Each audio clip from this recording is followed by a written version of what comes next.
Hi guys, welcome to this channel. This reading is for collective energy of collective around this time.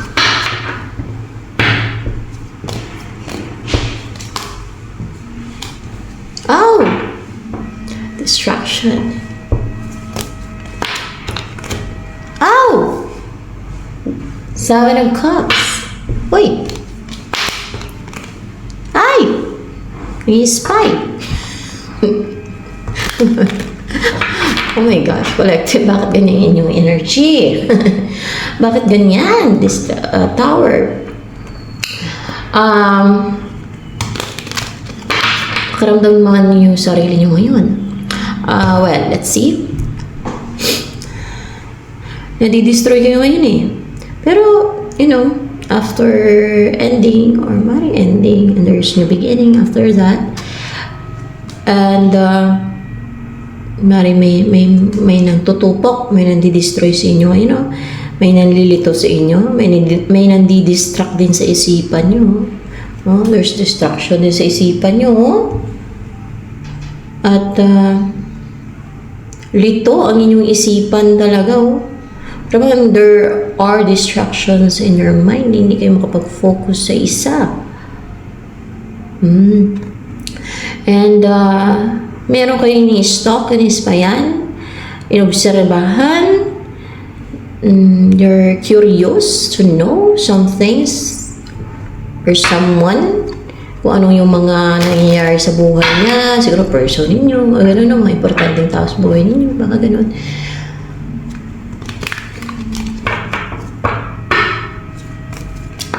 Next na darating sa collective,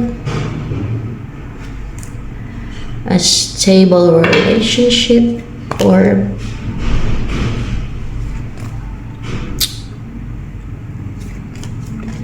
tingnan natin, clarification.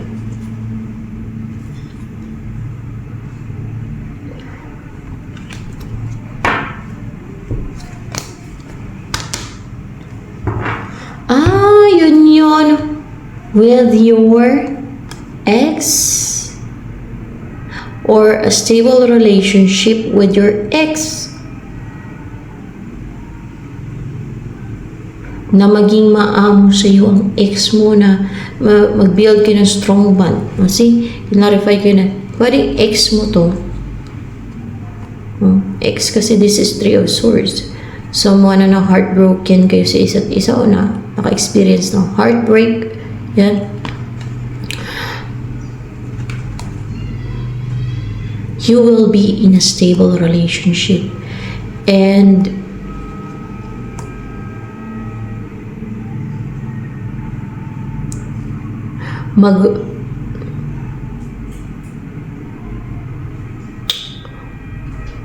mag-succeed itong ex mo na sa gagawin niyang action para magkaroon ng stable relationship sa inyo. Ang person mo na magkaroon ng stable relationship sa inyo. Queen of Swords, may self-love, may self-worth. May mga gumagawa ng deceit sa'yo para lituhin ka, distract yung isipan mo. O may mga nantutupok na di-destroy sa'yo kasi gusto nila siguro pigilan yung happiness mo, yung magagandang bagay na mangyari sa buhay mo. Ito yung person na mag-succeed na mag-take ng action, may gagawing action to para magkaroon ng stable relationship sa inyo.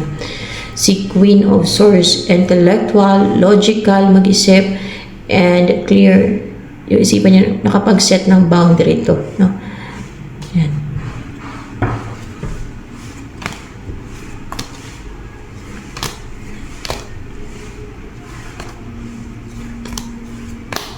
At mukhang may mga kinat off siya sa buhay niya, si Queen of Swords. Kasi ito yung nagka-cut off ng mga like people, na toxic people, or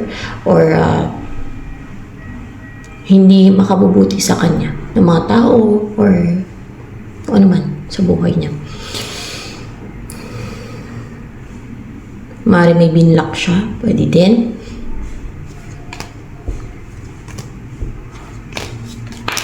Feeling sa'yo ay nanghinayang, guys. Nanghinayang si ano sa'yo, si Queen of Swords. Niregret siya. Parang nagluksa ba? Ganun. Nagluksa niya yung wala ka sa buhay niya. Kasi ex ka niya, di ba? Yan ang feeling sa'yo ngayon. Nagluluksa siya or talagang dinadamdam niya. Experience ng emotional turmoil kasi nawala ka sa buhay niya. Alam mo, nanghinayang siya sa'yo. Nanghinayang siya na nawala ka sa buhay niya. Maaari na grief. Ganun.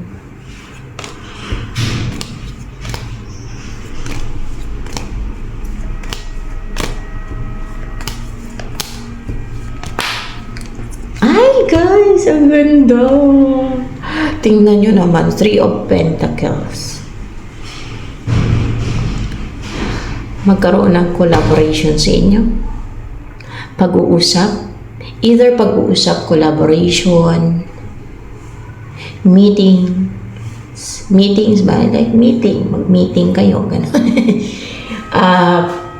Or meron kayong i-build together. Like family or house or anything na meron kayong buuin, i-build. Or meron kayong pagtulungan na gawin, na magkasama kayo, meron kayong gawin na pagtulungan ninyo, no? Na gagawin ninyo, o meron kayong buuin na, syempre, there's collaboration sa inyong dalawa, pagtutulungan sa inyong dalawa, no? And,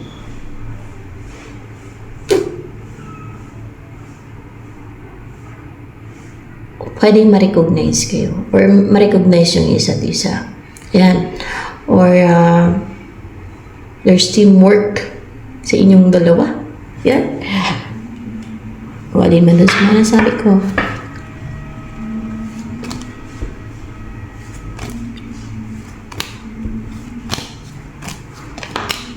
Feelings, ma-pride yan. Ito parang palang pa yan. So, ma-pride yan. The Empress. Ay, actually, para sa marriage material na yung tao na yan. Kung gusto mo siyang mapangasawa, attracted ka sa kanya, na para bang feeling mo, lahat sa kanya na, yung hinahanap mo sa, yung gusto mo, yung hinahanap mo na person na mapangasawa mo, na sa kanya na lahat. Kasi this is Empress. Oh.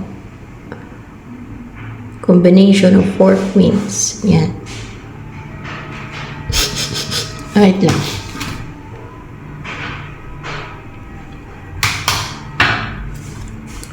Sa isang pangarap, ako'y naniniwala.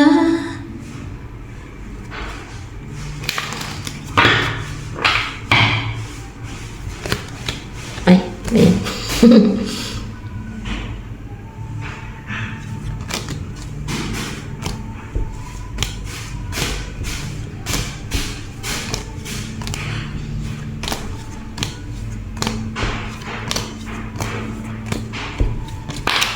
Next na darating sa'yo, collective. Ayun yun!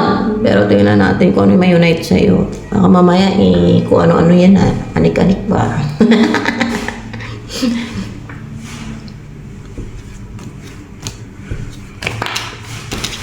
Sa isang pangarap, ako'y naniniwala.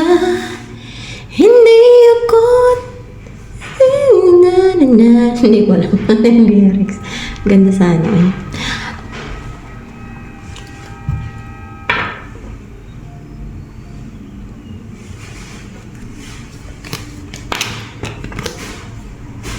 Ay! Just mayo.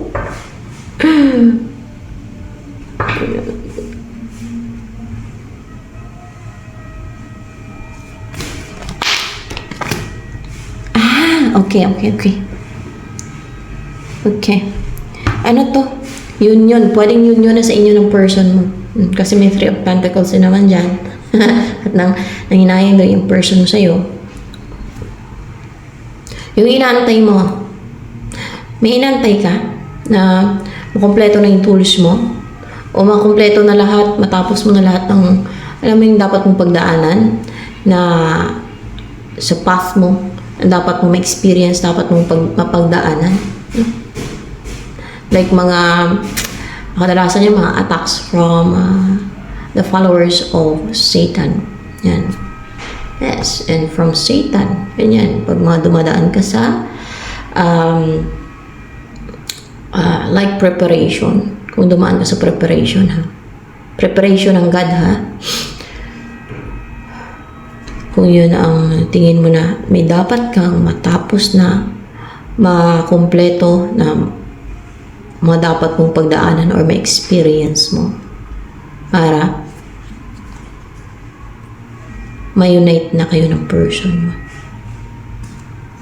O mangyari na yung mga gusto mo. Kung ano man yung gusto mong mangyari. O kaya gusto mo kumpleto na yung tools mo.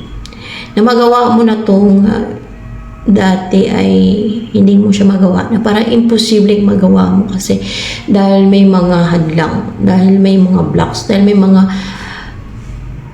gumagawa ng deceit, manipulation, deception, lies, illusion sa isipan mo, o may mga blockage, may mga delays because of the situation na hindi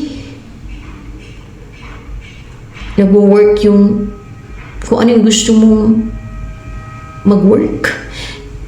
Yan. So this is union, guys. This is union between you and your person na si Queen of Swords possible. Kasi di ba magkakaroon naman ng collaboration or teamwork or meron kayong buuin together or may pagtutulungan kayong gagawin ninyo.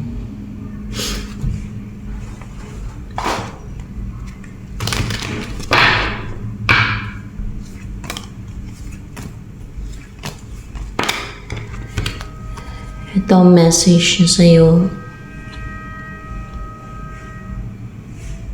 Maging strong ka. Maging tough. Huwag kang magpadala sa emosyon mo. Huwag kang magpamanipulate, kumbaga. Kasi pagka King of Cups ang energy mo, madali kang mamanipulate. Mahina, weak. Madali kang magpadala sa awa. Kasi isa yan sa ginagamit ng mga narcissistic, manipulative people, yung awa. Hindi ibig sabihin na wala kang awa ng mga salbahe. Kumbaga hindi ka lang magpamanipulate kasi isa yan sa ginagamit ng mga evil, ng followers sa Satanas, yung awa ng mga tao. And alam niyo yung mga evil na yan, they see it as weakness. Yung awa, yung maawain ka. Obserbahan nyo. Kung kaya nagsisend yan ng spells yung mga kampo ng kadiliman, yung mga witches, magkukulang ang barang mong gagawin. Mga deceitful, mga tricksters na maawa ka sa kanila, like spells or enchantments, para maging maamo ka, makahabag ka sa kanila sa kabila ng ginagawa nilang deceit. Yan. Yung sila na yung nananalbahe na gusto kong manipulahin, kontrolin ang buhay mo, limitahan ka sa mga goals mo, na actually wala silang karapatan, no? Dahil binigyan ng free will ng God ang bawat tao. Kung gusto nila mangarap sa tamang paraan. Sila ay gusto nilang mangontrol, manghalit, maminsala.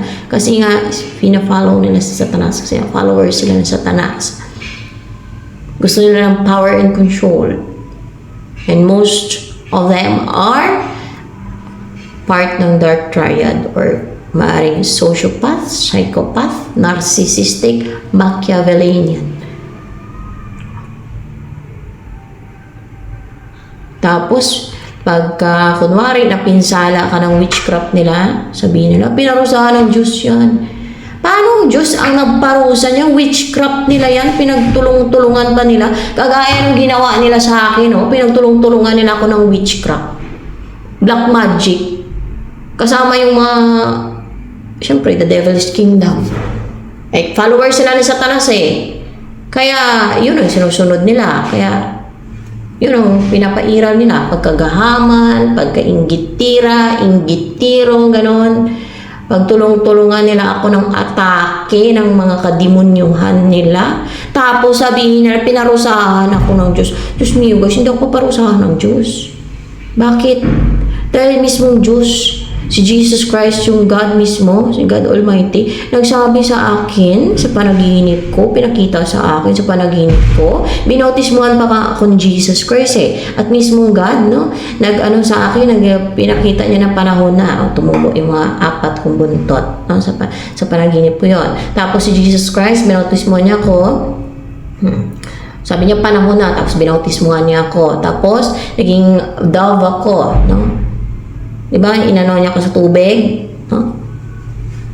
Binautismuhan ako sa tubig, nakatihaya, syempre ang pagbautismo sa ilalim. As in, sa ilalim ng tubig, ha? Pag ganyan talaga sa ilalim ng tubig. Tapos, nag-rise ako from the water, naging ibon na puti, lumiwanag, no? Yun yung pulse light kung tawagin, no?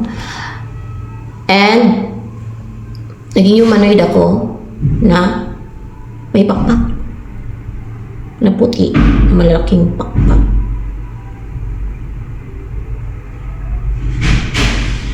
Yan. So, paano ako parusahan ng Diyos? Kay Holy Spirit ako. Yun yung blasphemy against Holy Spirit eh. Hindi nga mapatawad ng God eh. Unforgivable sin yun eh. Yan ang unforgivable sin eh.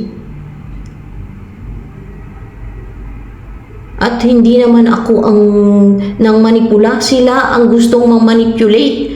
Sila ang umiiral yung pagkagahaman kaya gusto nilang angkinin ang destiny ko daw. Oh. Kaya gusto nilang angkinin kung ano yung tingin nilang darating sa akin. Kaya alam nilang may darating sa akin, may plano ang Diyos sa akin. Gusto nila makipag-compete sa Holy Spirit. Gusto nilang mang-challenge sa Holy Spirit. Kasi nga, sila ay sa kakadiliman.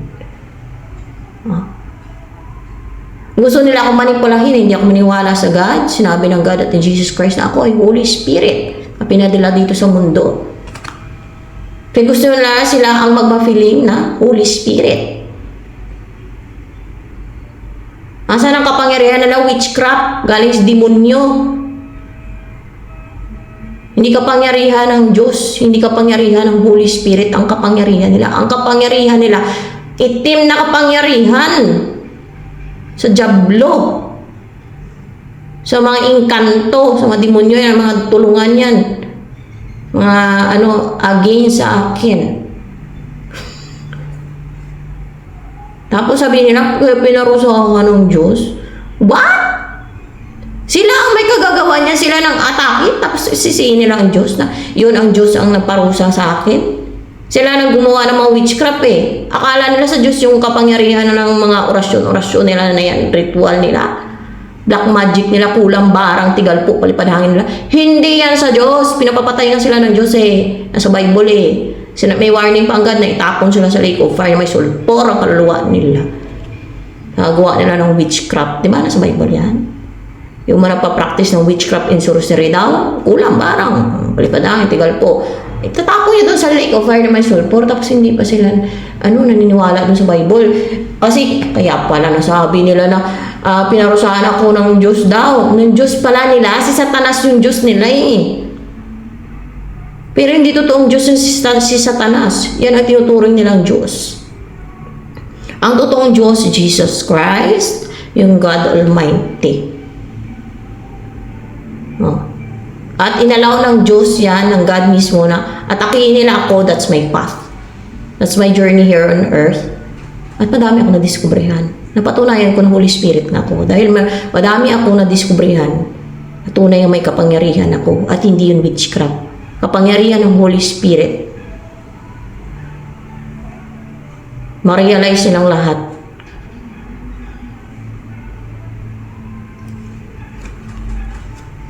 Kung ano yung kapangyarihan ng Holy Spirit, kung anong kayang gawin ng Holy Spirit. Kahit in human form, kahit wala pa akong malala kung paano ko gamitin doon sa langit. ang mga kainan ko, ang kapangyarihan ko.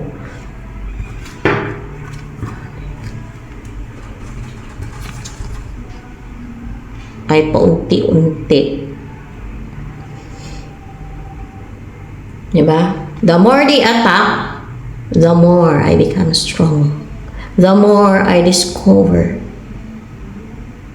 yung mga kung anong taglay ko, kung anong ako, kung ano talaga ako, kung anong mga kapangyarihan ko. Sila nga asalos demonyo eh.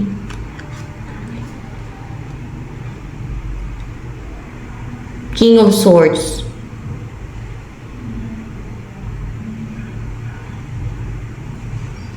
And Two of Wands.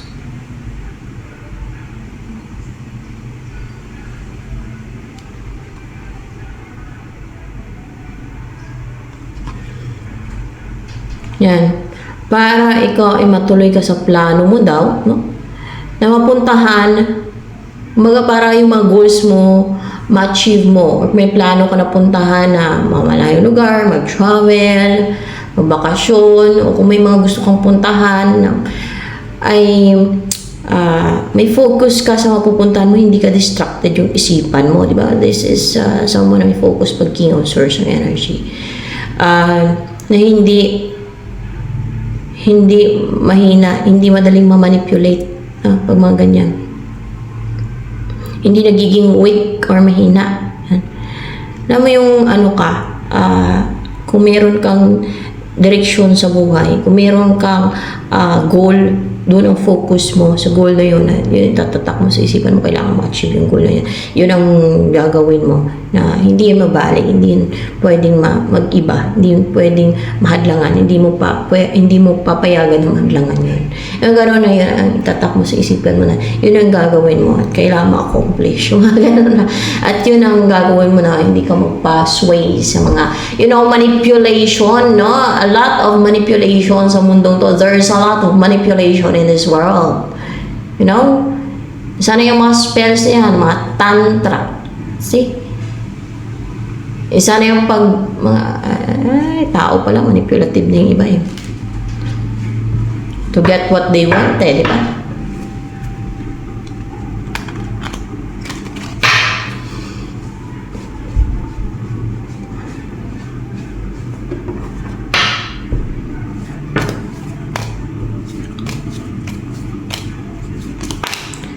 Hallelujah. Upright kaya ito. And reverse siya, guys.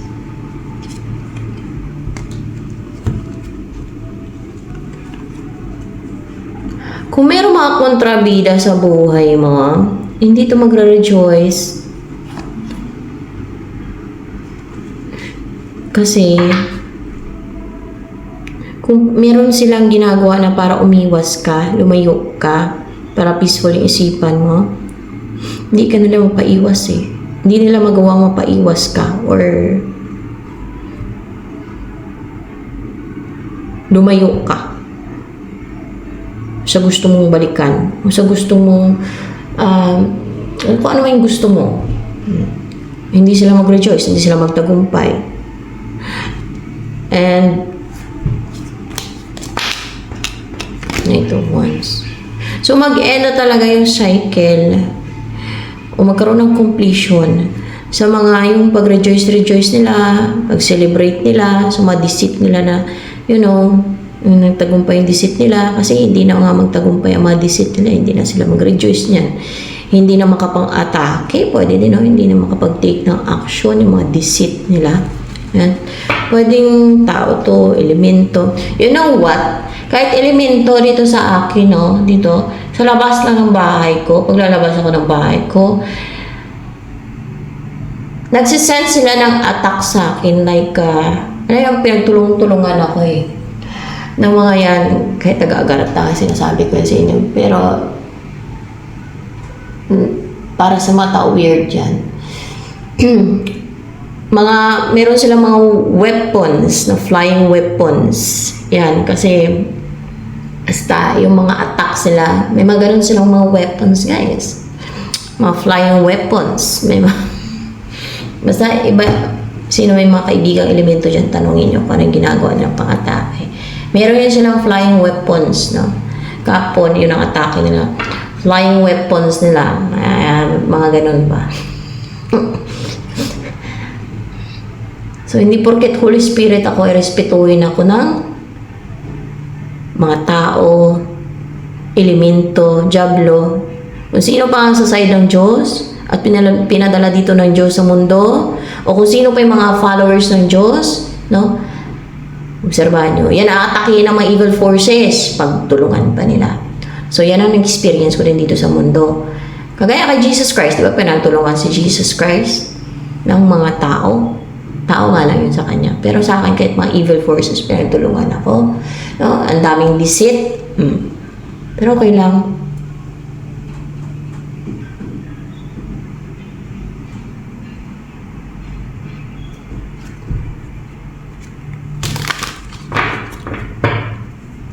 Napatunayan ko na totoo ang sinabi ng God sa akin at ng Jesus Christ.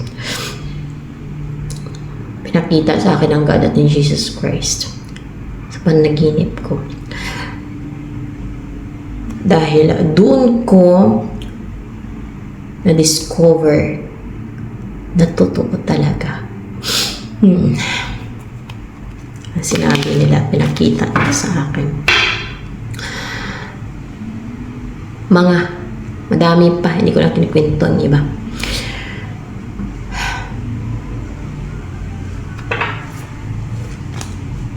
And sa kabila ng pinagdaanan ko dito sa mundo, I'm so thankful sa God. And kay Jesus Christ and of course sa angels of light. Sa pagtulong nila sa akin, pagsuporta sa times ng buhay ko dito habang dumadaan ako sa path na matinding mga attacks ang experience ko from followers of the devil and from the devil and his followers.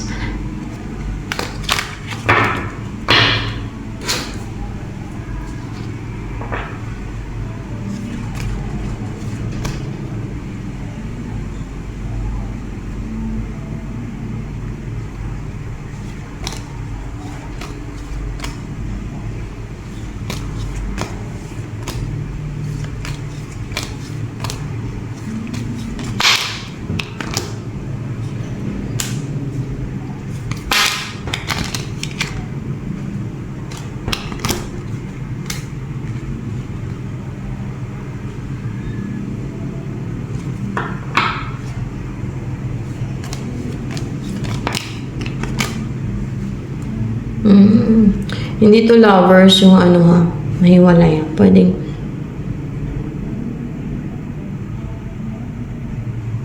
ano to yung pagkabalisa, pampabalisa, yung nabalisa yung isipan. Sino nabalisa yung isipan o yung hindi ma-relax yung isipan, yun na ma-separate, lalayo na yan, magkaroon na ng balance. So parang maging balance na yung isipan yan. Maging balance na yung thoughts yan. Karoon na din ng balance, justice. Lalayo na tong, clarify ko tong ano the lovers, kung ano yung na-separate. Ito, yung nagpapabalisa sa mga attacks, ba? Mga ganun. Like,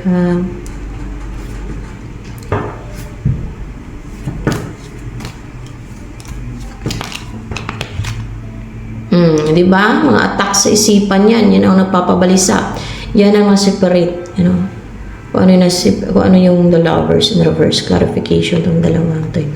Ito hindi to clarification ng the lovers, sunod lang to ng ano. Ito yung parang nagpabalisa, yan ang ma-separate sa'yo, possible sa'yo, yung nag-overthink ka kasi may nang-atake sa isipan mo, pinapa-overthink ka, and isip ka ng isip, yung ganon, hindi matahimik yung isipan mo, hindi ma-relax yung isipan mo, nababalisa na yung isipan mo. Ganon ang mga may experience na mga inaatake ng mga like spiritual attacks, psychic attacks, energetic attacks. There's a lot of attacks in this world, maliban pa sa mga attacks ng mga elemento o mga fallen angels, no? Or mga taga-Agartha. Iba-iba yung attacks. Yung taga-Agartha nang atake din yan sa akin. Dahil ibang atake nila sa akin, hindi nag-work. Pati yung crystal, ginagamit nila pang atake sa akin eh. Crystal! Sinong nakapag-astral travel sa Agartha at gumagamit ngayon sila ng crystal? You know? Crystal. They're using crystal against me. At that time, na nagagamit pa nilang crystal. So, yan. Ito na lamang guys for collective